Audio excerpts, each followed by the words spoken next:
the episode we have to do. Yes. I'm sorry we have to do this. You know what? We have to do it. We do. I mean, if anybody's got to do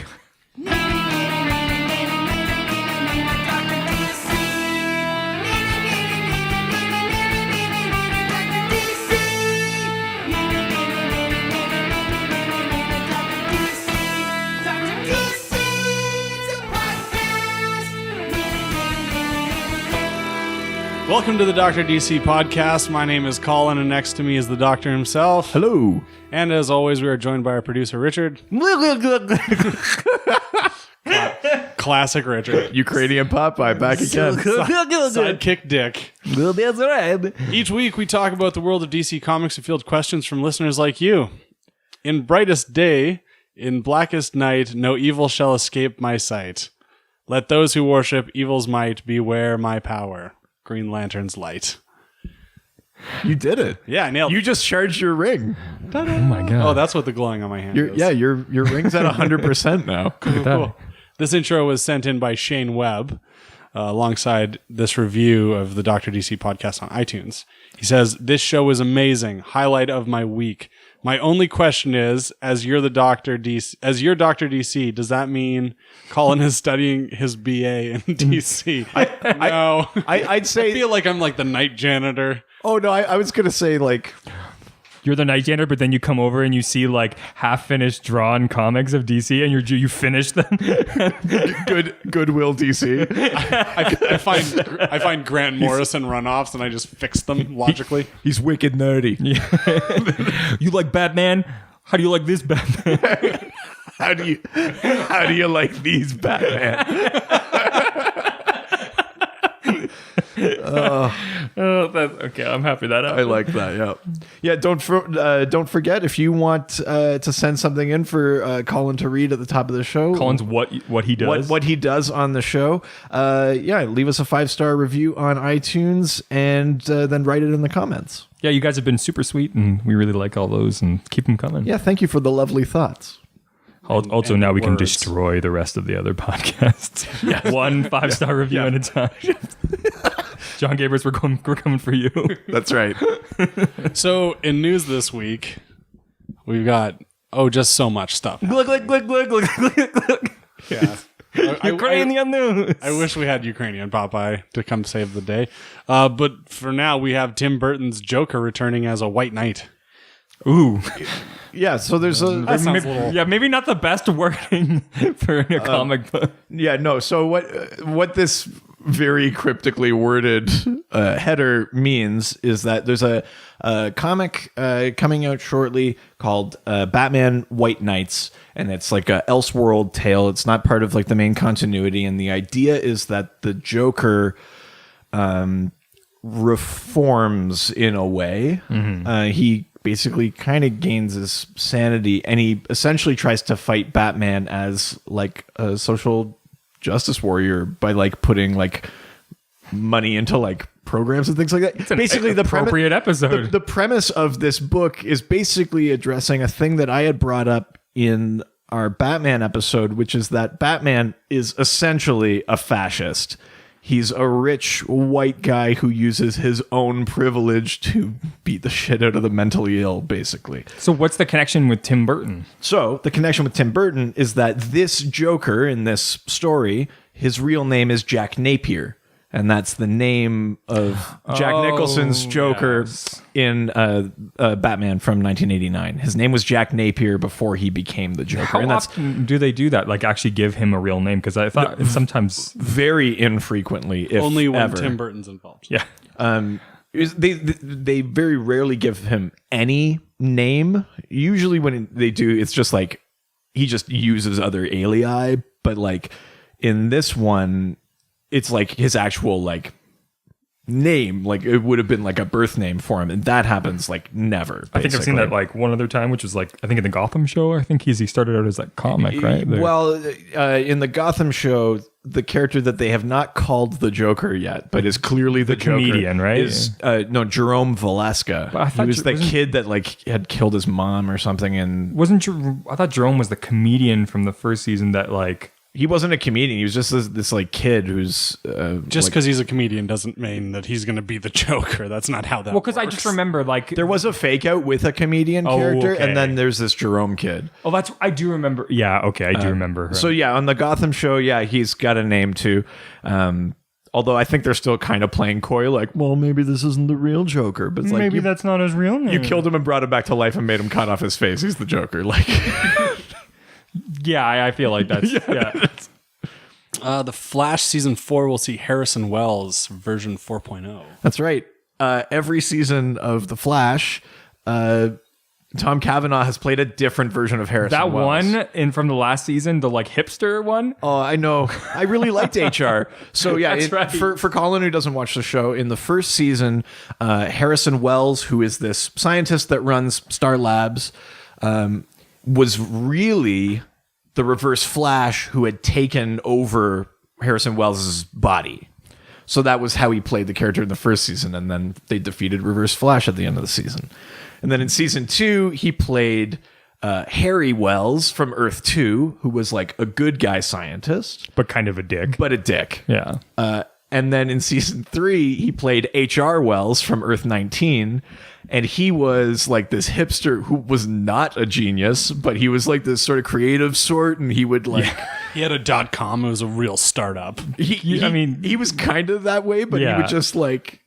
Yeah, he was just like a lot of fun. And I actually really liked HR, but then HR was killed by Savitar. So it's not HR Puff and stuff, just in case you're wondering. Yeah, so there's going to be a new version of Harrison Wells. They're continuing this pattern. I actually kind of like Me too. that I in do the too. show. Yeah, I think probably Tom Cavanaugh probably likes it. He gets to do something different with the character every season that you don't have to justify with like a story point. It's just like, oh no, he's from a different Earth. This is how he is.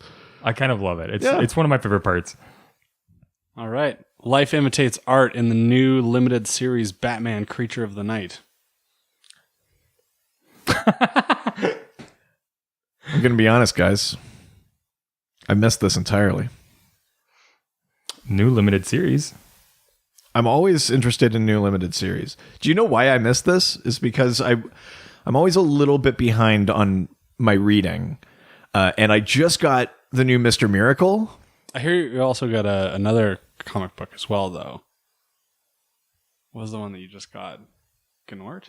Oh, yeah. Yeah. So after, yeah, that's right. After our last episode, I was just out at my local comic book shop and I found Justice League America number 36, which is all about Gnort and his archenemy, the Scarlet Skier. It was the craziest timing. So between that and Mr. Miracle, that's kind of what I've been like throwing my focus into. What's the storyline for that Gnort? The Gnort one, he's just like kind of lonely because no one wants to like hang out or like give him a mission or anything because he's so useless. And then the Scarlet Skier has escaped from his like galactic prison and basically comes to Earth to kill Gnort, and he can't even succeed at doing that because he's so terrible too. And yeah, basically it's a very silly issue where they fight kind of and then sort of make up at the end, and Gnort offers him a spot as his sidekick, which is like the ultimate defeat for the Scarlet Skier. So and Gnort like stops himself. Well, no, Gnort actually like the one time he succeeds in doing anything, he actually like prevents the Scarlet Skier's suicide by accident. So the Scarlet Skier can't even kill himself. It's I mean it's funny, but it's dark. So I'm just actually pulling up the article, and it says this fall's new Batman miniseries, Batman Creature of the Night, in which a young Batman fan faces a childhood that suddenly becomes unbearably similar to his heroes. Ooh. Oh, is this the Paul Dini thing? This is written by Kurt Busiek. Yeah. Busiek, which Astro City, I've got right there.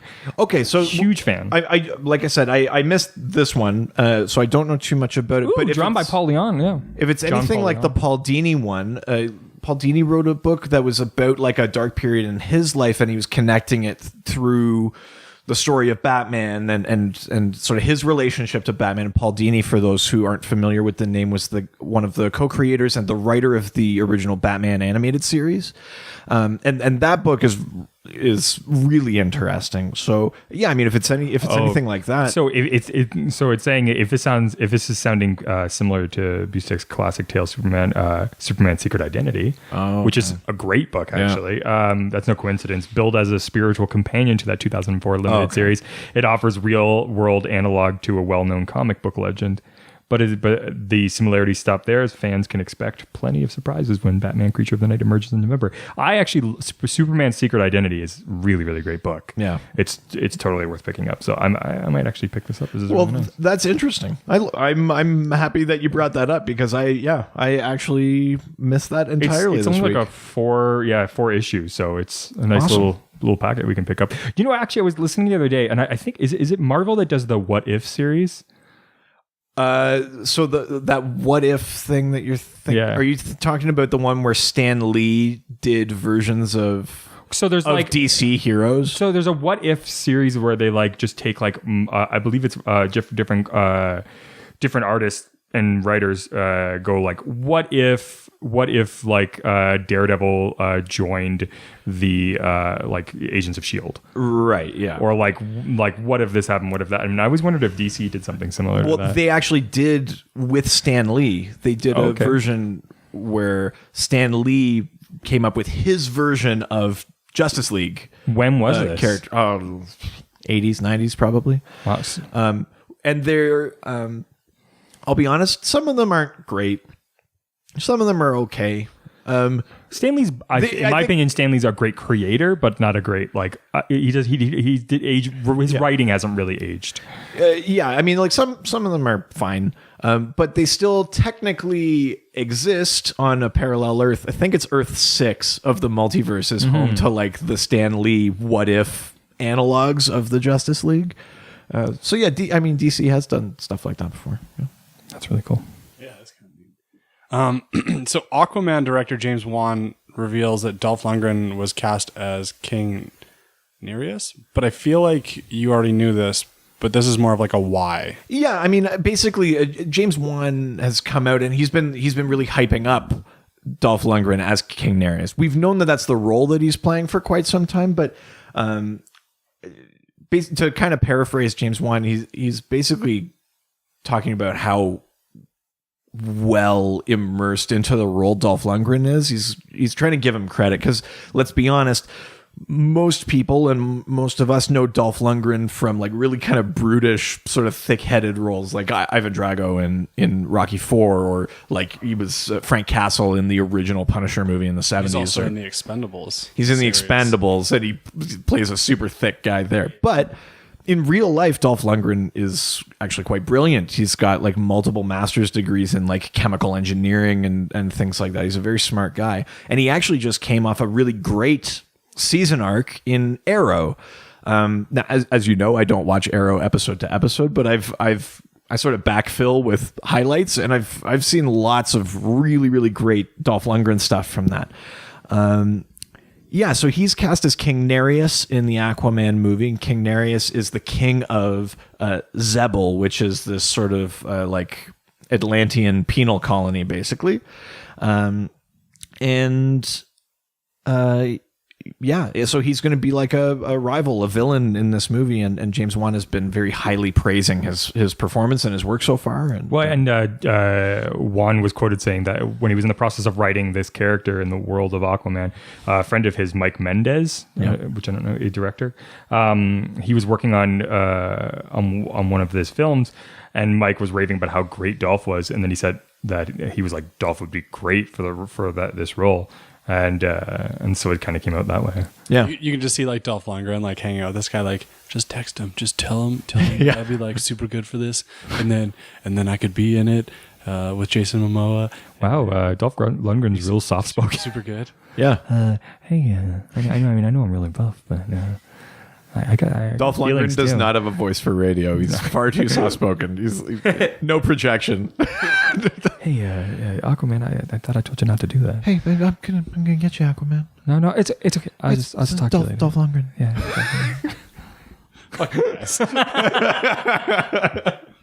It was more of like a whispering Dolph Lundgren and pandering, whispering Dolph Lundgren. You can't hear me because I'm underwater.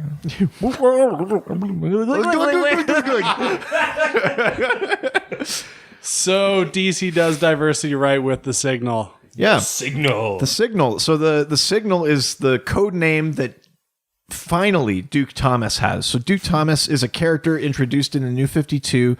His parents were like Jokerized. That sort of Joker gas that makes people laugh and go insane. His parents were Jokerized during the New 52, and Batman kind of took him under his wing. Duke Thomas was the leader, quote unquote, and like one of the original like substitute Robins. We talked about We Are Robin briefly in a previous episode, where sort of the street kids of Gotham take it upon themselves to become Robin and sort of fight for their neighborhoods. Duke Thomas led that. So I'm trying to figure it out. He was Batman just trying to figure out a name for him, and then he was like, he's Robin, and the Signal. He's the Bat Signal. Yeah. Well, the significance of the Signal. So Duke's new uniform is yellow and black with the bat symbol on it. It's like reverse Batman, kind of, and Signal Batman. In one very important way, Batman traditionally operates at nighttime. The Signal is Gotham's new daytime Batman. He's like the Maury of TV. It's actually just like a bunch of different Batmans who sit around a table. The Price is Right. Yeah, with Duke Thomas. But yeah, so he's now effectively like the Batman in Gotham during. So how do people during call office him? hours? How do people call him if he is the Signal and he's in the middle of the daylight? Shine a black light in the sky. Yeah. It exposes all the dirty crime. Yeah, like why do the clouds look like that? Yeah. So, but yeah, They just send him a text. Yeah, that's right. In terms of you up? Can you like walk my grandma to the grocery store, please? Yeah. I mean, I can see her, but it'd be nice if somebody was helping her.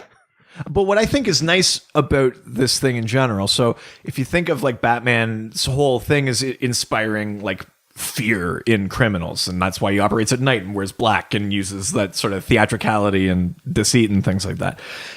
If you imagine that the opposite is true, that this daytime Batman is meant to be visible, like a symbol of hope for people who are like going about their day and they see that there's like a protector watching over them. It's just the opposite of Batman. He's like, I'm the Signal. It's great that this character is black. Duke, he's a visible minority patrolling Gotham visibly. Yeah, I guess we haven't even talked to that thing, but I think that's maybe like the best part about this whole sort of turn for the character is he's character of color. He's a character of color and like literally in the spotlight. Yeah. Like he's, most people have no idea who Batman is or who Batman could be, but the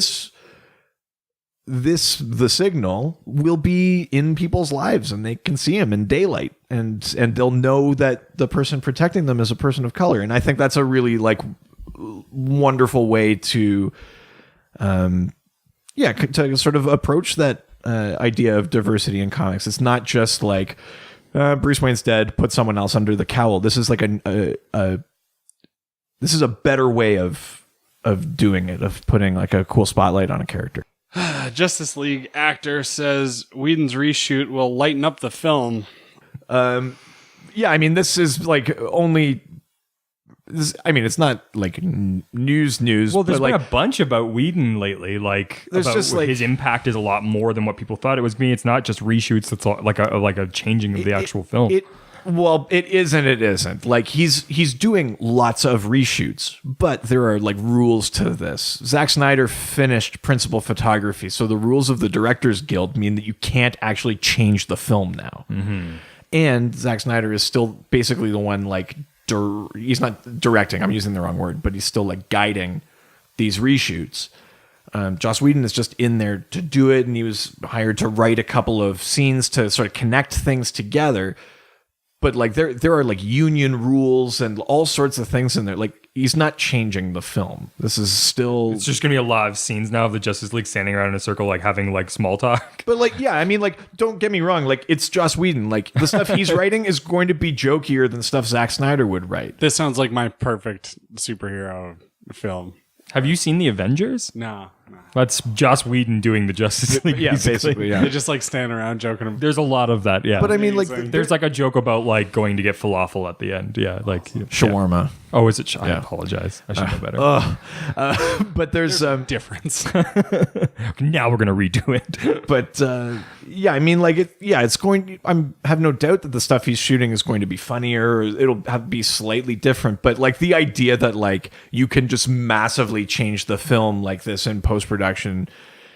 I mean, you can in post production, but not without Zack Snyder's say so or consent, because it's still his film, because those are the rules. So that's with anything on the internet, and especially stuff with the superheroes and comic movies, everything gets blown out of proportion like a million times. It's all zip, bam, pow.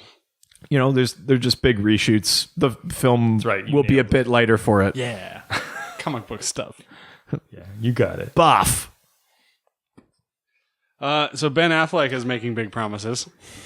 Is he? Oh yeah, big time. He's saying that he's going to show up for a more traditional Batman in Justice League. Yeah, and what he means by this is less murdery. Well, from what I read, he was saying More that he Adam West reiterated, and he was like, it's going to be what you would think of like when you actually read a comic book version of Batman. And a lot of people just as a lot of people criticized Man of Steel for like the wanton destruction of Metropolis, which was then addressed in Batman versus Superman as part of the story. A lot of people criticized Batman's murdery tendencies in Batman versus Superman, which are now being addressed in Justice League. And if you really look at it from a story perspective, like, don't get me wrong, it's jarring to watch Batman kill people, like just straight up kill them. But if you look at the arc, this is a Batman who had been operating for 20 years without any teammates. There's no Justice League, like, because it didn't exist. There's no Superman, and that Batman had to watch his sidekick get killed. Jason Todd still died anyway. This is a Batman that's like straight up like broken and disillusioned, and that like, of course he went off the deep end. And then what's happening in this movie is that Superman's sacrifice at the end of Batman versus Superman has sort of inspired Bruce to return to a more heroic version of himself. A little bit less murdery and a little bit more doing the right thing. I mean, presumably not murdery at all. Although you get a bit of a gray area in this movie, because are parademons people? You could probably... So he's going to kill some parademons? Oh, almost certainly. You've seen that like Bat Tank and the Batmobile from the trailer that we watched. Like, there are guns on it. He's not shooting beanbags. They shoot friendship. Yeah. Flowers. Here we go. Yeah, exactly. Right. So, they're just water pistols. It's a really hot summer. Hey, well, that could help Aquaman out. He could always use that. Yeah, he could always use a little bit of... But yeah, I mean, I don't think this is like surprising at all. But it is just addressing those things from Batman versus Superman, and I think it's doing it in a way that is sort of like narratively sound. I think it makes sense for the character, and yeah, I think he's just addressing it so that like people aren't like, am I going to bring my kid to Justice League and watch Batman snap someone's neck? So, well, I just think also like there's been so much like different types of Batman in the last few years, right? Like, but need I remind people who like got really hard on the Batman versus Superman murder thing that like previous film versions of Batman have killed people. In either Batman or Batman Returns, Michael Keaton straight up puts like a stick of dynamite in someone's belt and pushes them. In Batman Forever, we don't see him. In Batman Forever, he like basically straight up kills a few people. And in Batman Begins, that whole thing where it's like, I'm not going to kill you, but I don't have to save you. That's killing someone. If you're on a train that's going to crash and you consciously don't save someone, you killed them. Well, also, like, I think I mentioned this. I think I hinted towards this in one of our first episodes, but in one of Batman's like first issues, he pushed a guy onto a sword. He pushed a guy into like a vat of acid. He carried a gun for like the first several issues in like the Golden Age before they were like, oh, maybe like we should. It's called Patriot Batman. Well, we're gonna get to that kind of thing today, actually. Well, I think we may as well start that now. Yeah. So we received some stuff. A lot of feedback. Yeah.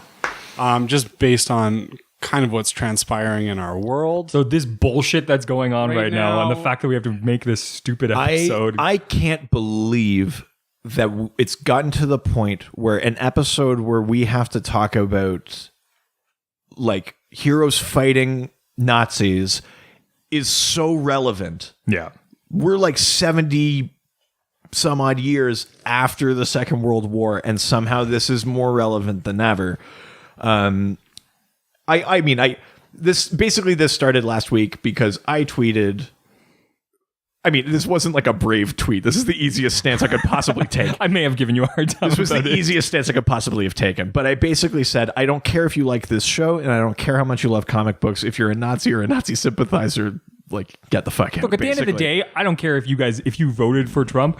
I do care if you support this. Yeah, I mean, I a little bit care about both, but it's mostly like if you're a racist or sympathize with racists, like, get it. I don't need you listening. That's a super like. That's a super whoa you're really taking it's not really a stand for me to have taken here. But what came out of that is we did have a couple of people basically suggest that maybe we should address some instances in comics of superheroes like literally and figuratively fighting things like Nazism, fascism, racism, and things like that. So we are doing that. So we got some questions from people and also just some like wonderful comments and some comments, and so we're going to go through those today because it is a like frighteningly relevant topic. So we're going to give you guys some hope and talk about all the ways that you can see people fighting Nazis.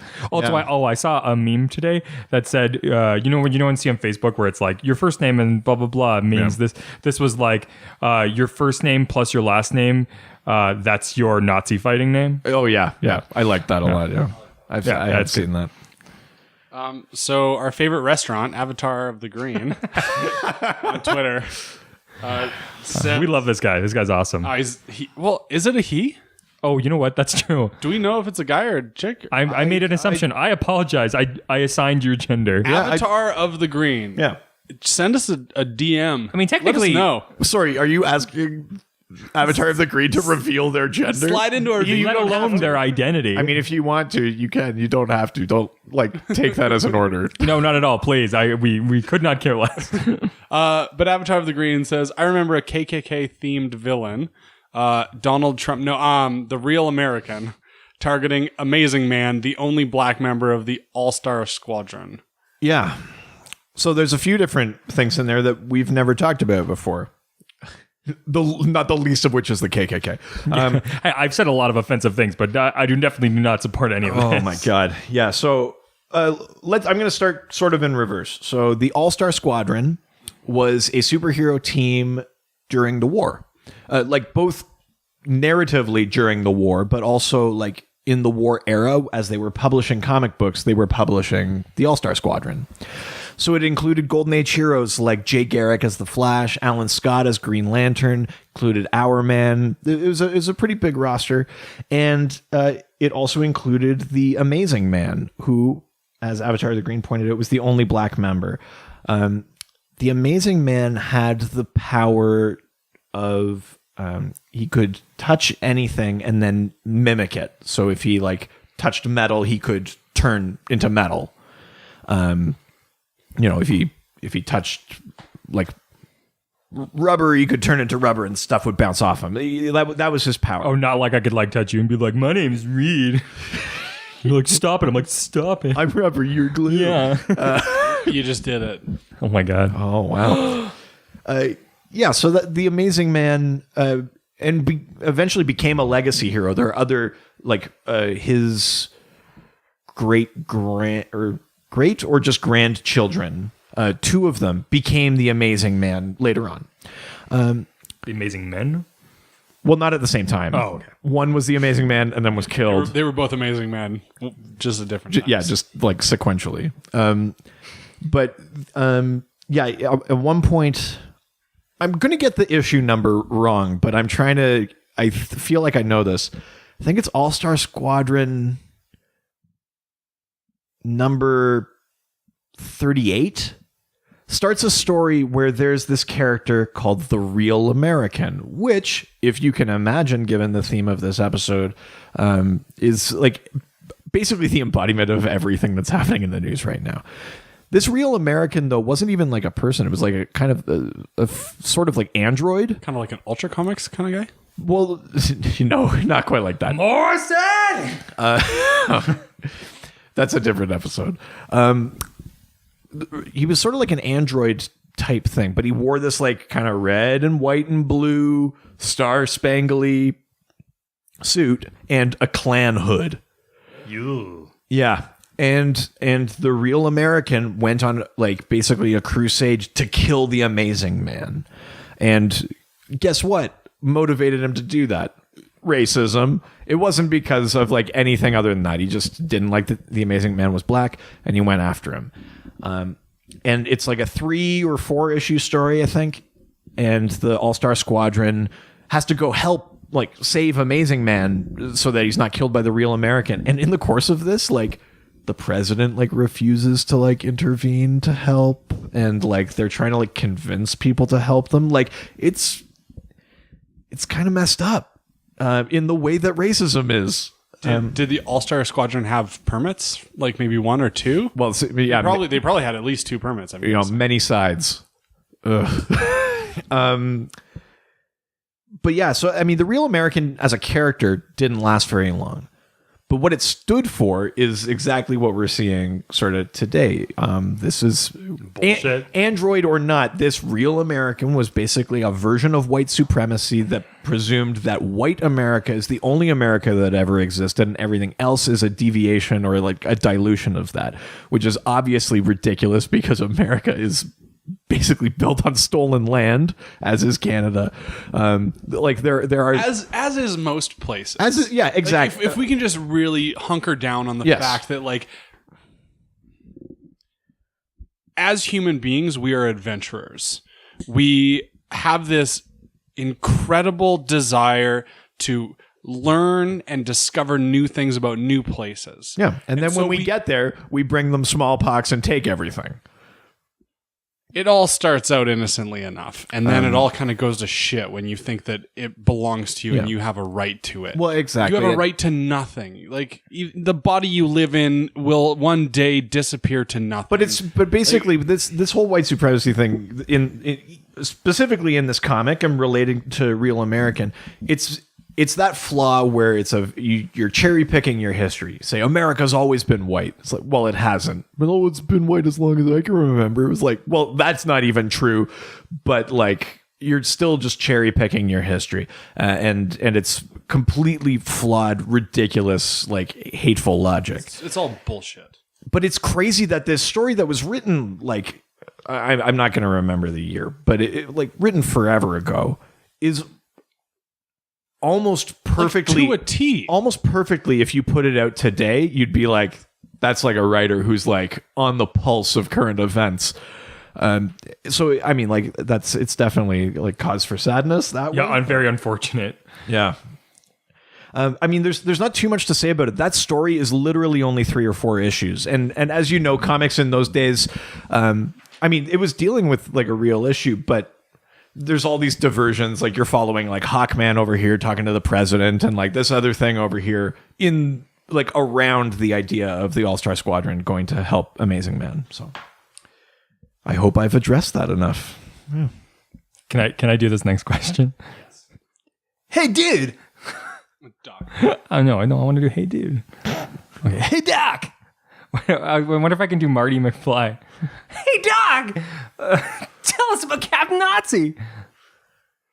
Hey, Doc, tell us about Captain Nazi. All right, I try. Great Scott! Thank you. This is from Great Scott! It's Captain Nazi, Marty. This is Gotta from go back and save the world. This is from Censor Boy on Twitter. Yeah, Censor Boy on Twitter basically just wrote, "Hey Doc, tell us about Captain Nazi."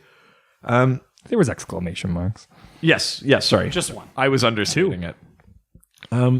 Captain Nazi is a real character. Captain Nazi is originally a villain fought by Shazam, who at the time was known as Captain Marvel. His name is... Oh my God, are they going to make him in the... I hope not. I mean, maybe they should. Frankly, I mean, I'm just saying it is the next the next DC movie. Well, do you know what? Let me tell you a little bit about him, because last episode we talked a little bit about Black Adam, and there were some like comparisons to Nazis, but there is actually like a Black Adam and Captain Nazi fight. Ooh. So at least to Black Adam, they are different. Do go on. So Captain Nazi, his name is like Albrecht Krieger, and as you might imagine, he's the product of some sort of like eugenics / like super serum experiment that gives him super strength and durability and like your standard packet of superpowers, basically. And he's meant to be like the superior being, like the Ubermensch kind of thing. And he's a Nazi. I mean, like, there's really not much more to it than that. But in his sort of initial outing, as he's fighting who was then called Captain Marvel, he attacks and kills this man who's sitting with his son. So the man dies. The son, who is like injured and like can't use his legs, his name is Freddie Freeman, who goes on to become Captain Marvel Jr. Isn't Captain Marvel a kid? Yes, but not as Captain Marvel. So does this guy grow up, becoming a full adult, and then becomes a kid when he becomes Captain Marvel Jr.? So no, Captain Marvel Jr. stays actually like younger even when he like Shazams. Oh, great! I'm just slightly older. Yeah, pretty much. But basically, because of that encounter, Captain Nazi is effectively like the arch enemy of Captain Marvel Jr., and they would encounter each other quite a bit in the comics. Captain Nazi was later like frozen and like thawed out in like the modern age, and was part of a team called the Fourth Reich. Boy, that's funny. It seems like that did happen. Well, do you know what? I don't want to like go off track too soon, but that freezing thing I want to come back to, so remind me, because this is relevant to current Captain America as well. I know it's not the Marvel podcast, but I do want to touch on this. So yeah, Captain Nazi has also appeared in the modern age. There was a point where he fought Black Adam, because he went to Kandak, which is Black Adam's nation, and was basically freeing prisoners and things like that and causing trouble. And they were fighting. And Black Adam makes some reference to a previous comic in which Captain Nazi was like horrifically like maimed or whatever, and he wasn't at this point. And Captain Nazi basically implies that he's not actually human at all. He's like the physical embodiment of National Socialism. Like, he's given strength by the idea of National Socialism. So as long as anyone in the world... So as long as you believe really hard, I will exist. Yeah. Like... You have to hate the Jews so hard If I will get so powerful. you're doing it, Peter. Yeah, Like, it's basically what this is. I know that's like a horrible joke to make, but that's effectively what it is. And yeah, so Captain Nazi is implied to just be the personification of the will and belief in National Socialism, which is even scarier because it means, in that context of the comic book, that no matter how badly you beat the person, Captain Nazi, you can't kill the idea, and he'll always come back. So you just always have to keep fighting him. It's not to say you can't win or you won't like succeed, but you always have to fight him. You can't stop fighting him because he'll come back. Well, and that kind of comes back to the real life understanding of never again. But also somehow we can't seem to get rid of fucking Nazis. No, Yeah. but every time it comes up in history, it has to be faced. It can't be ignored. Exactly. Absolutely. It has to be. Like, people are afraid to say things because they're worried that it's going to be uncomfortable, but the reality is it is uncomfortable, and you have to make it uncomfortable, because if you don't, then it's going to become acceptable. Yeah. Yeah, I mean the moment that Trump didn't like immediately say that what they were doing was bad was the point where he was supporting them. And I mean, And now he's tripled back and tripled down. Now on the fact that, he's supporting them, but at the moment there was problems on both sides. He's saying, and there's there are fine people in that group. Like, are you fucking serious? Like, no, there's zero excuse for defending that in the smallest word. I mean, like we've really crossed into like a different territory in real life now, because I mean, you're always going to have different political beliefs or different social beliefs than someone else. And like, I personally, I would never ever vote for a Republican because just at the core, I believe in funding social programs and those sort of things that they don't. But this has crossed beyond just like a party thing and into just. It was always kind of under the surface that the GOP was racist. It's not under the surface. That's 100% what it is. And for every Republican or Democrat or independent or just person that doesn't say anything about it, I mean, you might think that's not as bad as condoning it, but it is, because especially when it comes to politicians, like your voice against them is literally the only thing that scares them into doing the right thing. If they think they're not going to get elected again, that's the only way that you change a mind. And you don't even really change their mind. You just make them begrudgingly do the thing you want them to do, right? Which is kind of depressing too. But so if you're down with GOP, I hope you don't know me. Pretty much. Let's get t-shirts made of that. You're down with GOP? Hope you don't know me. I just need to say this out loud. Whether you are somebody with Democratic leanings or Republican leanings, it doesn't fucking matter. What matters right now is that in America, a country that prides itself on freedom, fought like in their constitution or something, against and sacrificed so much to stand in the way of that voice and that idea.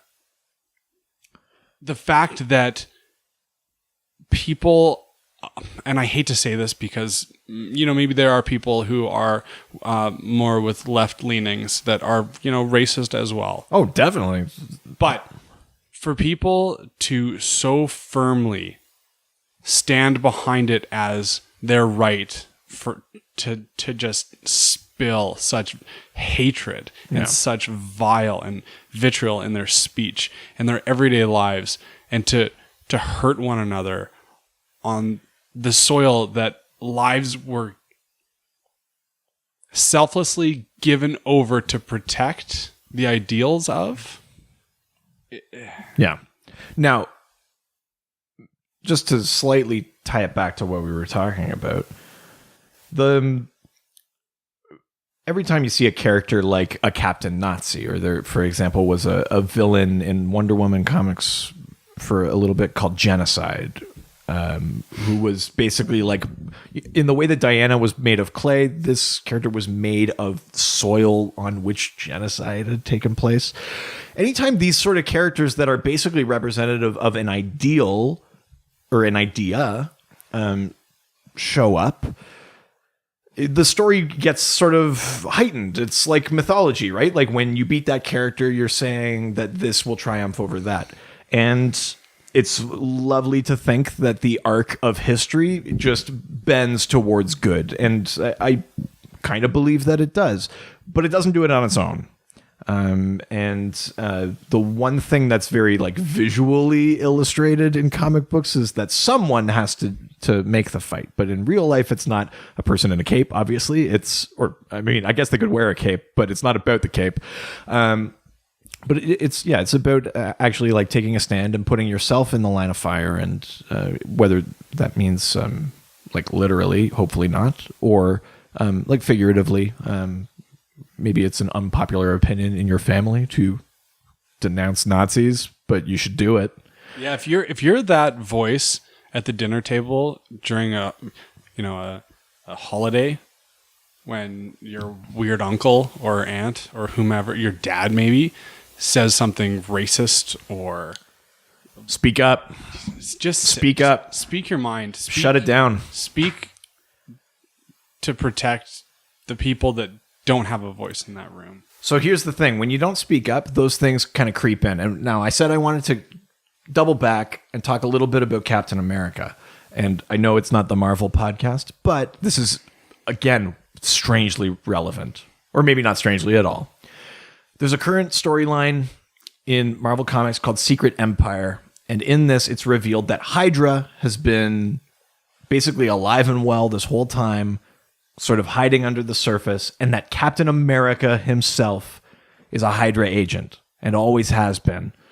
And Cap has been on a tear. He's like killed a couple of Avengers, including Black Widow and things like that. But basically, if you look at what this story is, and this is aside from whether or not you like it or you think it's well written or anything like that, but what the story basically is that this like evil, horrific force that everyone thought was defeated has basically just been ignored and thus allowed to survive, and it has now corrupted and taken over a patriotic symbol and has basically subverted it. So Marvel Comics is basically kind of addressing what's happening out here right now, and whether or not you like that story, it's definitely related. I don't know how often I can tell this joke. What's Captain America's favorite Starbucks drink? Ooh, I don't know. Americano? Close. Iced Americano. That's exactly what we needed right there. No, I know. I mean, like this whole episode is going to like veer to the dark because this is not like a light topic. That's why I'm here, guys. But well, it's not a light time either. No, it's not. It's not. Yeah. So that's Captain Nazi. His name is Albrecht Krieger. And I am a total douchebag. He is a total douchebag. Yes. Not saying that German people are total douchebags, but No, just the Nazis. Nazis are, though. It's so unfortunate that now we have just so many different faces that wear this ideal. So, Mr. Colin Close, who is next? We're going back to Who is Avatar of the Green. Who is next on my list? Avatar of the Green, my boy. Back or at girl. it again. Oh, girl. Yeah. Avatar, AOTG. Also, different kind of social justice, but Swamp Thing. Of course, Avatar of the Green Drain brought the up Swamp swamp. Thing. Yeah. Well, yeah. It's kind of like its thing. But Swamp Thing, Poison Ivy, and even Ra's al Ghul? Ra's al Ghul. Ra's al Ghul. I could not wait. As soon as I was putting You're this like, together, Colin's gonna I fuck could this not up. wait for you to try to say this. It has been pronounced Raz in the films and stuff, so it's not outrageous to have pronounced it that way. So they've all addressed environmental issues. Yeah, so exactly. This is a totally different kind of social justice. But yeah, so obviously Swamp Thing and Poison Ivy, characters whose powers are tied to nature, care about environmental issues. So in the case of Swamp Thing is actually the Avatar of the Green, hence the name of our friend over there. So the green is the collected consciousness of all plant life on Earth, and they Oh, I get it. and the green selected Alec Holland, who was kind of killed and thrown into this swamp, to become their avatar. So he's not really human, but he's got kind of a human mind. And he has the powers of all plant life. He can use plants to basically like teleport. Like if there's a blade of grass here, he can use that to get out of the room, and he can pop up in a tree on the other side of the world. We have a tree in our recording room. Swamp Thing is here, guys. Oh my God. New name for this. Well, the only name for this plant, because I've never given it one before. Swamp Thing? Swamp Thing. Yeah, there you go. So Or what was the name of Swamp Thing's actual? Does he have a human name? Alec Holland. So him, Alec. Yeah. So, but the thing with Swamp Thing is that he's the avatar of the green. The green is just plant life. They don't necessarily care about humans. So every once in a while, he's kind of caught almost like holding back his own forces and his own sort of superiors from like committing a genocide against like people who are arguably the greatest threat to them and to Swamp Thing himself. By the way, have you seen the Funny or Die video that just came out? No. About Captain Planet? Did it just come out, or the old one with Don Cheadle? Oh, okay. It's an old one. I just seen it for the first time today. Yeah. I've seen that one. Yeah. It's very, very good. Have you seen it? Do you remember Captain Planet? Oh yeah. Of Okay, course. thank God. So basically, they Well, don't thank God for that. There's television. Just thank television. I know, but there's Thank lots of the things that were on presents. television and you never saw.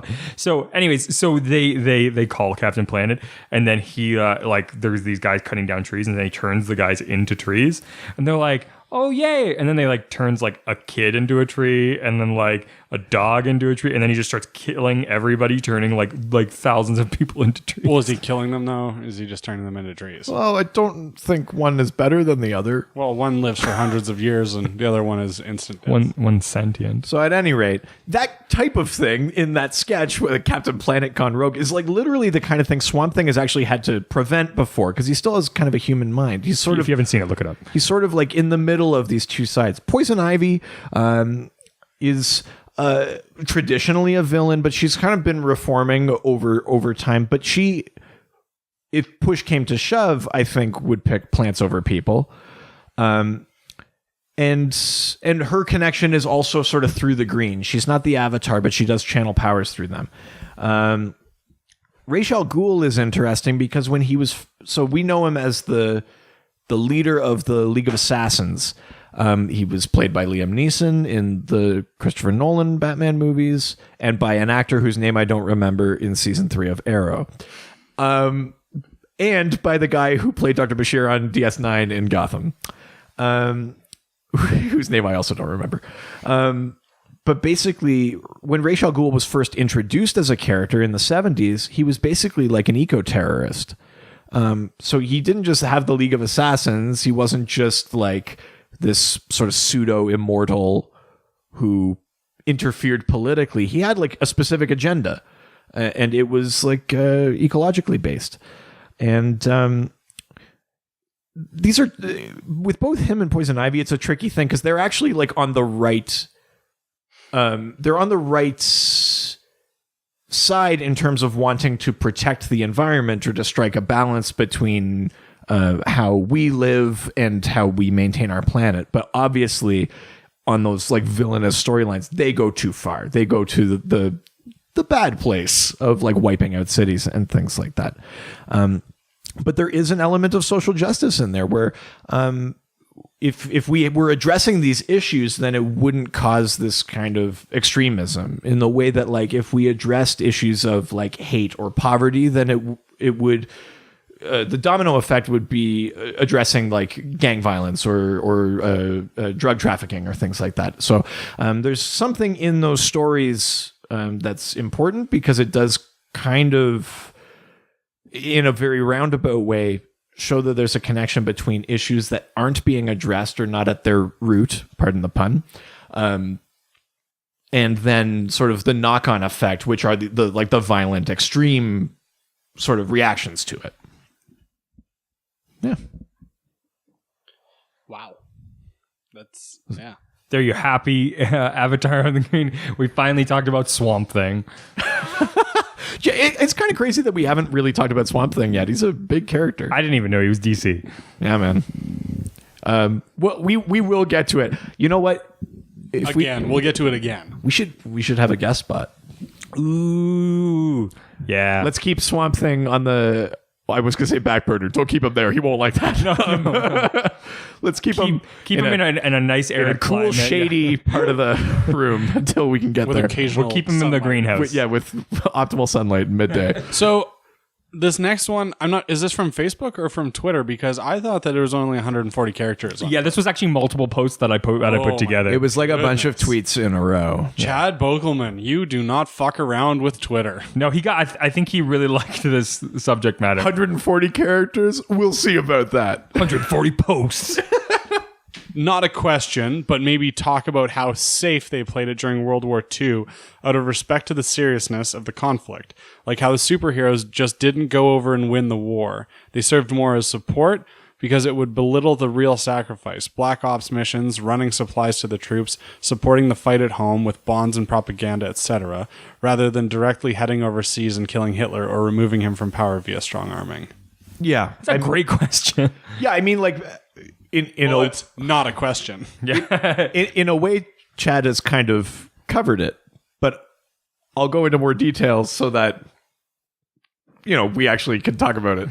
But yeah, so if you look at those war era comics and like, yeah, Superman's there, and why isn't Superman just like walking into Berlin and then throwing Hitler into the sun? Instead of telling people just to like buy more bail bonds or something. I actually have like a print of I think it's like Batman number 10 hanging up at home, and that one is like Batman and Robin in like a military jeep, and it says keep buying those war savings bonds and stamps. So like he said, it's full of propaganda. But why doesn't Superman just end it? Just kidnap Hitler. Doesn't even have to kill him, but just bring him to justice, throw him in prison, end the war. And what Chad has very correctly pointed out is that the publishers and the world didn't know when the war was going to end, and for a while didn't know how it was going to end. And there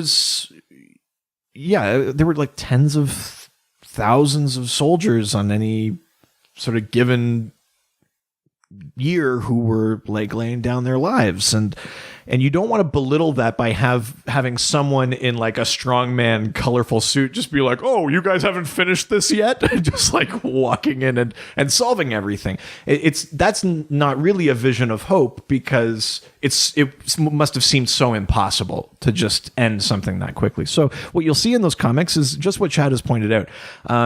The All-Star Squadron would run like secret missions, or they'd be like this company of soldiers is running out of supplies. They need them, and so like Hawkman would like fight his way through the enemy lines to bring them ammo. Hawkman wasn't winning the war, but he was helping the soldiers win the war. And that was the tone all through those comics. Or like you mentioned, they'd fight the war at home. But what they do serve as is sort of like symbols, we're used to Captain America or Superman as like symbols of freedom and the right and things like that, if we ignore this current Captain America story. But all of these other characters got to be that too, like Hawkman and the Flash and Hourman and Amazing Man, and everyone was part of it, and everyone was doing their part, which was arguably the most important message of war propaganda, was that everyone is doing their part. It doesn't matter if you're like screwing like bolts into a bomb, or if you're refilling the planes with fuel, or if you're on the front lines firing, you're contributing to the war effort, or if you're knitting socks and sending them. There's like all of those things were contributions to the war effort. And so what those comics did was sort of reinforce that idea. I guess my question would be, what responsibility do you think like comics have to address social issues nowadays? Yeah. Like any other pop culture medium, I think it's like the utmost responsibility. Comics have changed a lot since those days. Do you think they will be have they been addressing things like in any sort of capacity? They always try to, but the part of the problem is that they're written several months in advance. Yeah. So it's hard to be super timely. If you're prescient or you see the writing on the wall, you can start like, if you watch the Trump campaign for president, you go like, this guy's a racist, and you start writing Secret Empire, then by the time stuff's coming out and Captain America is a Hydra agent, like you're right in the middle of it because you saw the writing on the wall. But like comics in the golden age in the 40s, when they were writing these war era ones, were for kids. They were literally for children.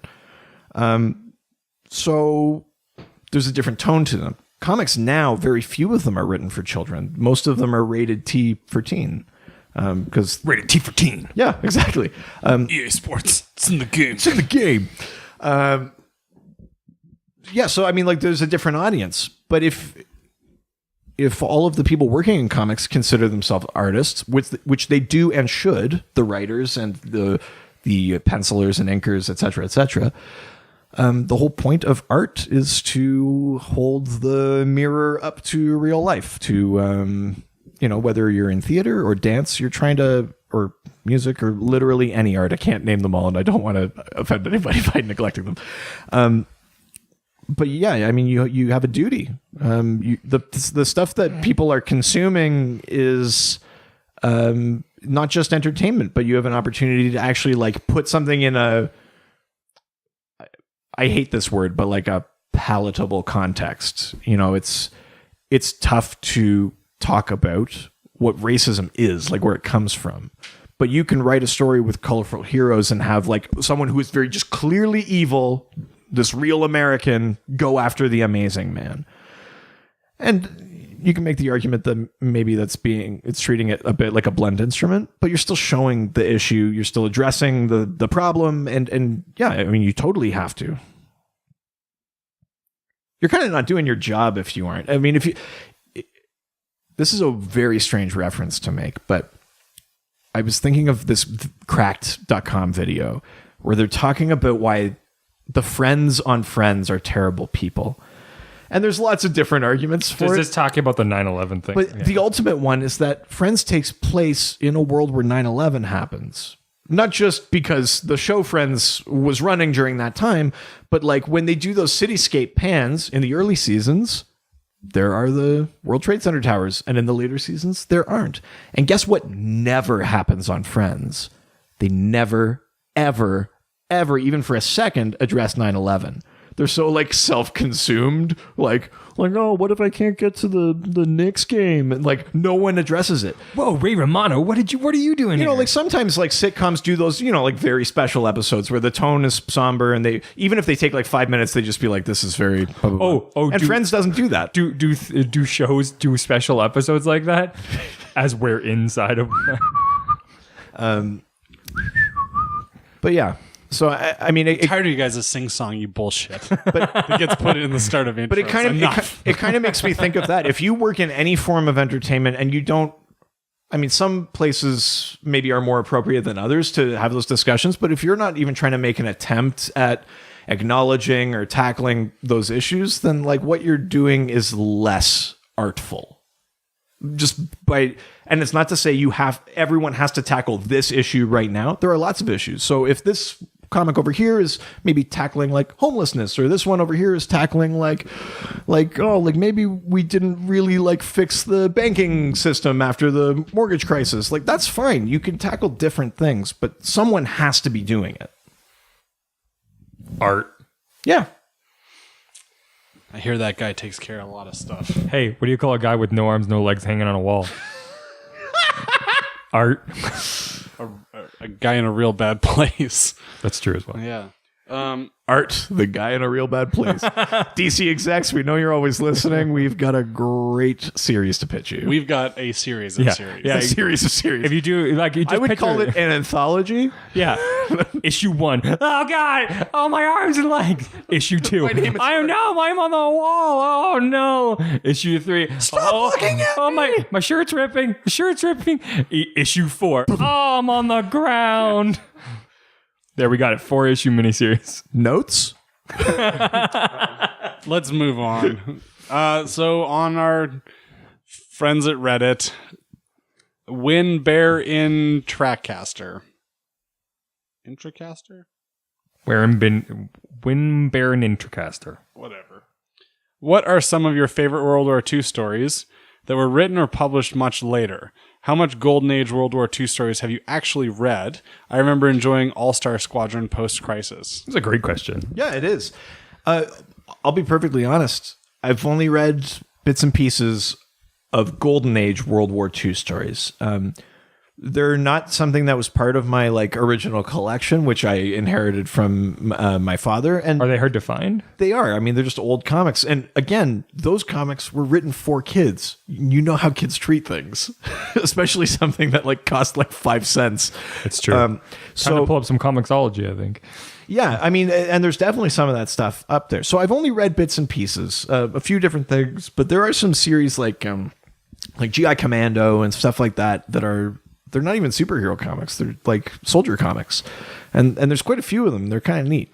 Go, Joe. Some of my favorite stuff that's set in World War II or I guess tangentially World War II, that was written much later.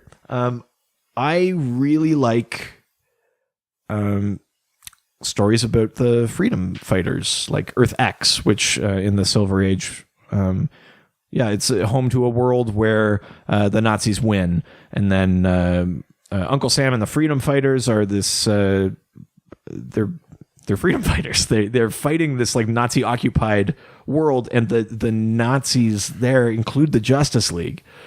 And we've talked about it a little bit because we watched the trailer for Freedom Fighters: The Ray, and then it came up a little bit when I was trying to assuage the Morrison hurt that there were actually interesting multiverse stories. Morrison! Yeah.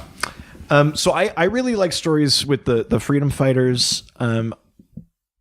I've also got to say there's a maybe 2 or 3 episode arc on Justice League, like the cartoon, where Vandal Savage goes back in time and helps the Nazis win, and it alters the future, and the Justice League encounters like a Batman who's like a resistance fighter whose parents were like putting out like leaflets against the government and were killed, so that was like that version of the Batman. Oh, savage.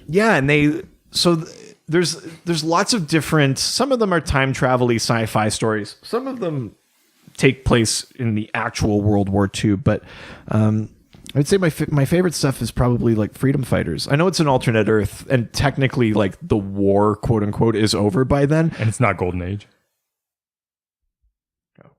Well, no. What are some of your favorite World War II stories? Okay. That were written or published much later. Okay. I know. I'm really kind of stretching this a little bit.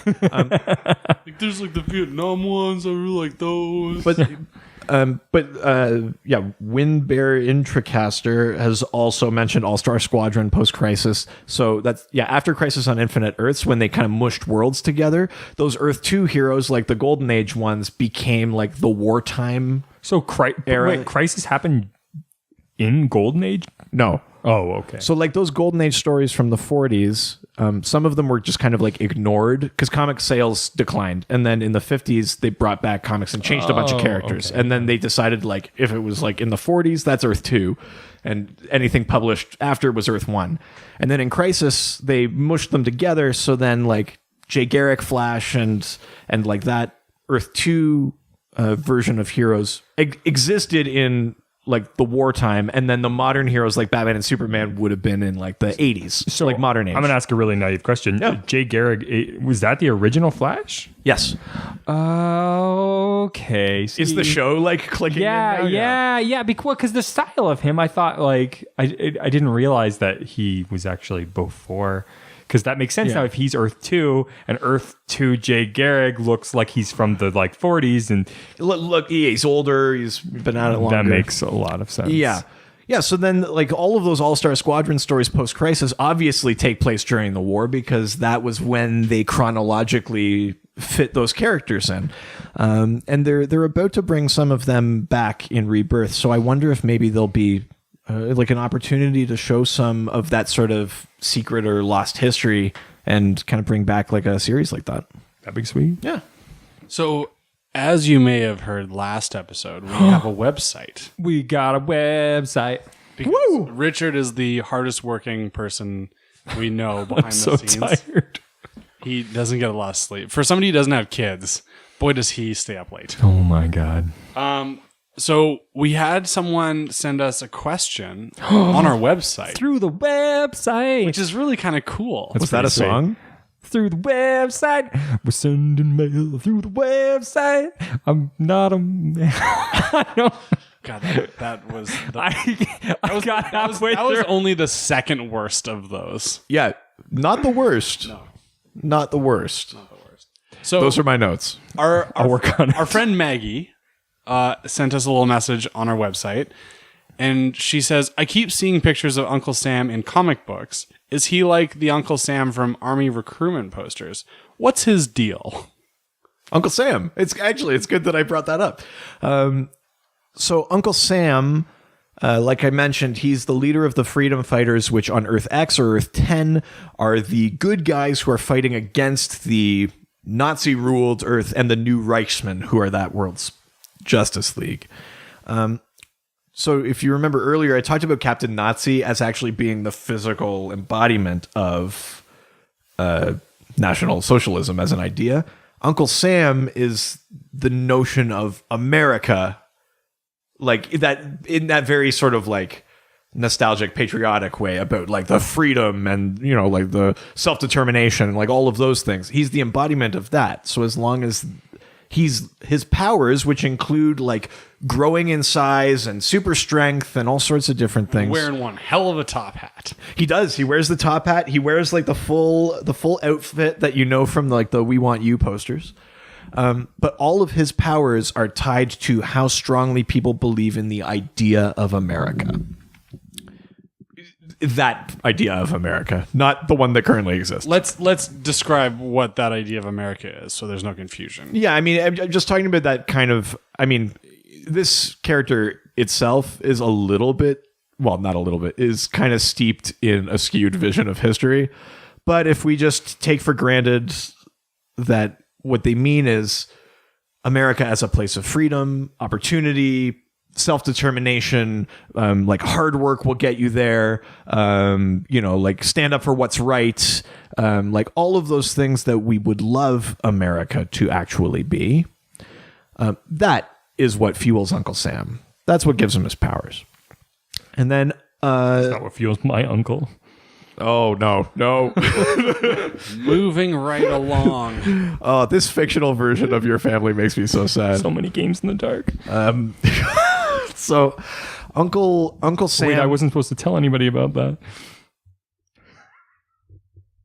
Is this the edit point? Oh, please edit that. So then Uncle Sam, yeah, he's the leader of the freedom fighters. So yes, I mean, he is in essence the Uncle Sam off those posters. He is that vision of America, basically like a mascot. So as long as people believe in those ideals, he has power. And on that earth, it's that sort of fight and that like stick-to-it-ive America that allows him to fight against the new Reichsmen and to lead the freedom fighters, which include the Ray and Black Condor and Phantom Lady and the Human Bomb and a bunch of other characters. After Crisis on Infinite Earths, Earth X was one of the Earths that was mushed into the main continuity. So then Uncle Sam and the Freedom Fighters became part of the main continuity. And then during Infinite Crisis, that was all kind of fractured again. So once again, they exist on Earth 10. The most recent version of them, I mean, don't get me wrong, they're fighting Nazis. They're the good guys. But they are very... much more violent than they've ever been before.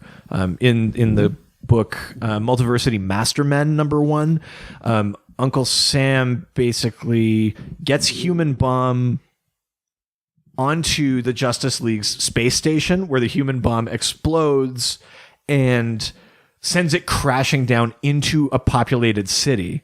Like they're taking like innocent lives. It's not good, but they're fighting Nazis, which is good. The whole point of Comes that with sprinkles. That's great. The whole point sprinkles are also cursed. that's bad. Yeah, it's kind of like that.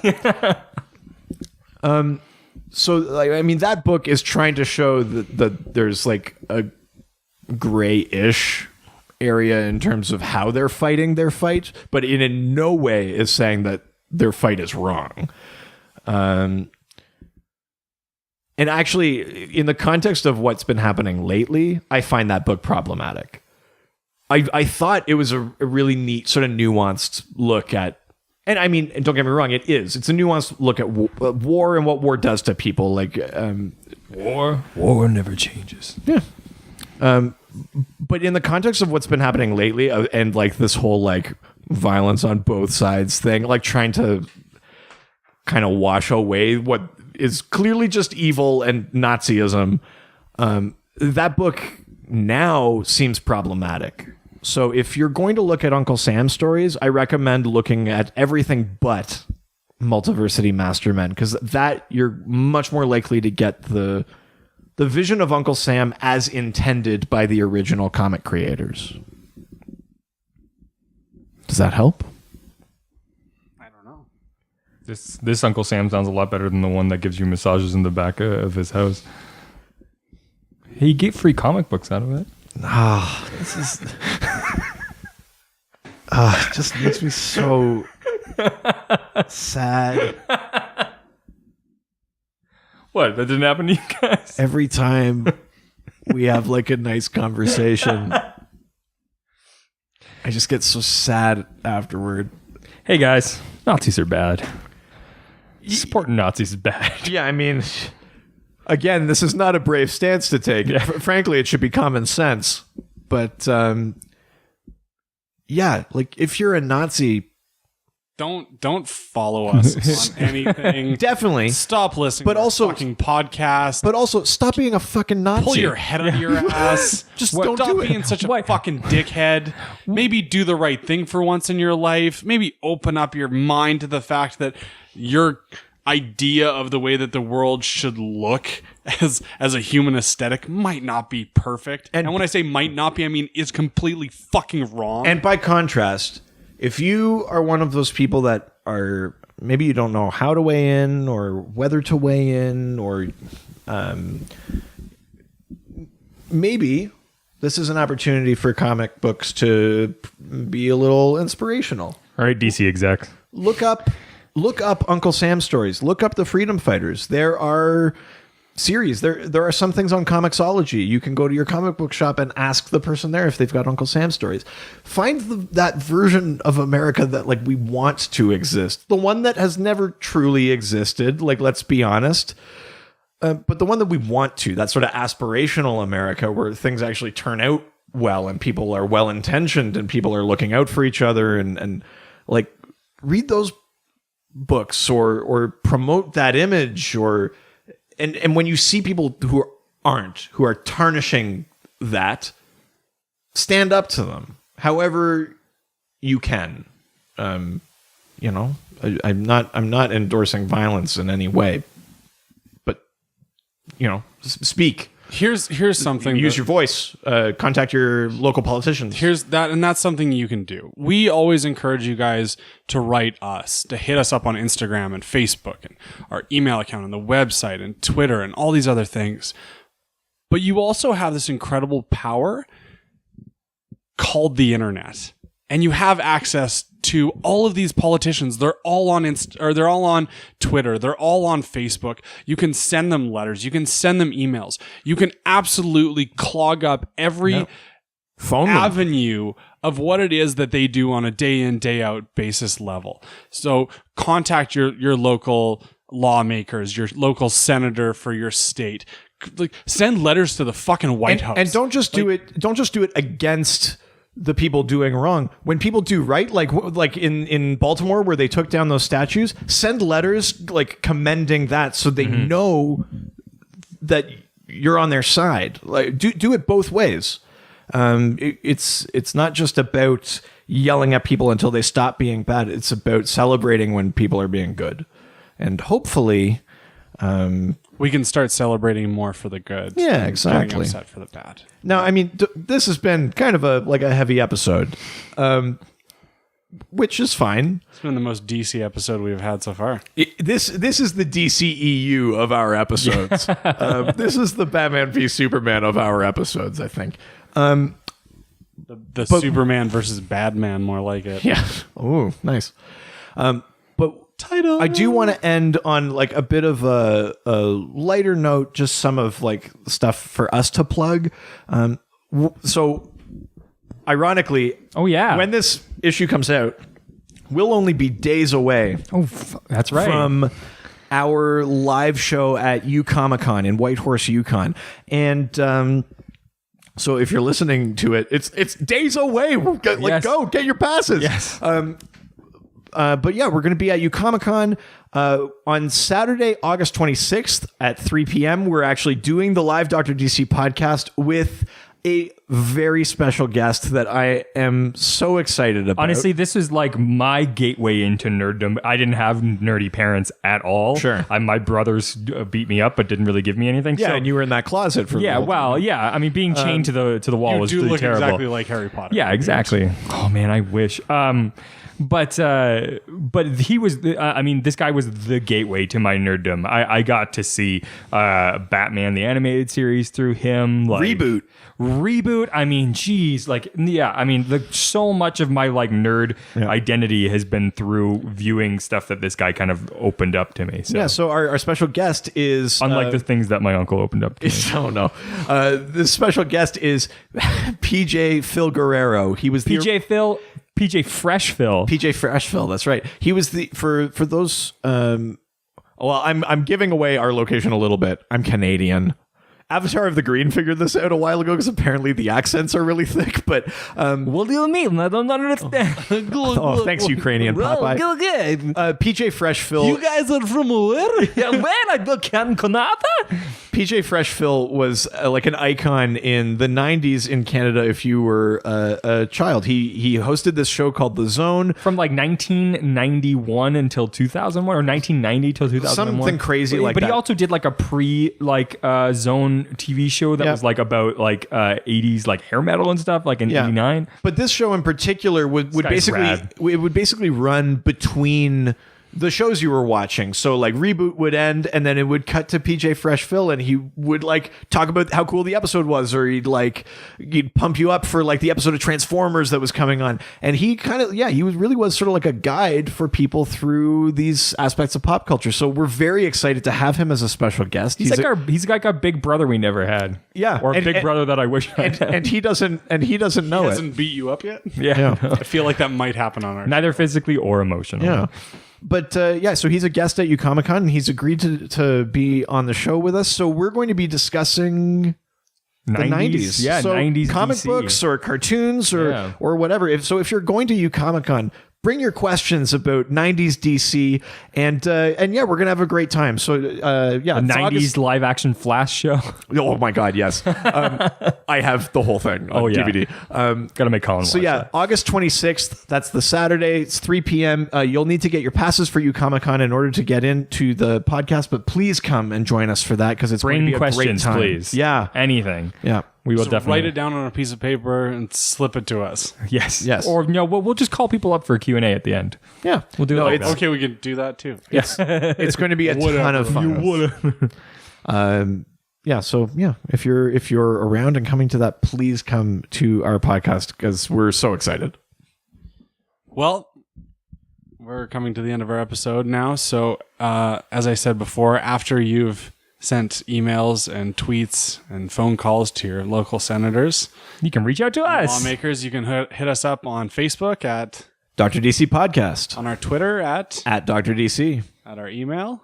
drdcpodcast@gmail.com. Our website. drdcpodcast.com or .ca. That's right. And also check out some goofy, nerdy pictures of comic book covers on our Instagram at Dr. DC Podcast. Also, remember to rate, review, and subscribe to us on iTunes. It really helps us out. Those 5-star reviews and the What Colin Does definitely goes a long way for us, and we get to say funny things at the beginning of the episode. So I don't have to say stuff that Richard writes. Yeah, thanks again. right. Thanks again to Shane Webb for sending the Green Lantern oath for Colin to do this time around. I think I really needed that for this episode. Yeah. I think we all did. It was weirdly appropriate. Yeah. It really worked out. Well, some kind of sign off. Adios. Aquaman, all the superheroes. They always fight for what is right. Live with danger and adventure.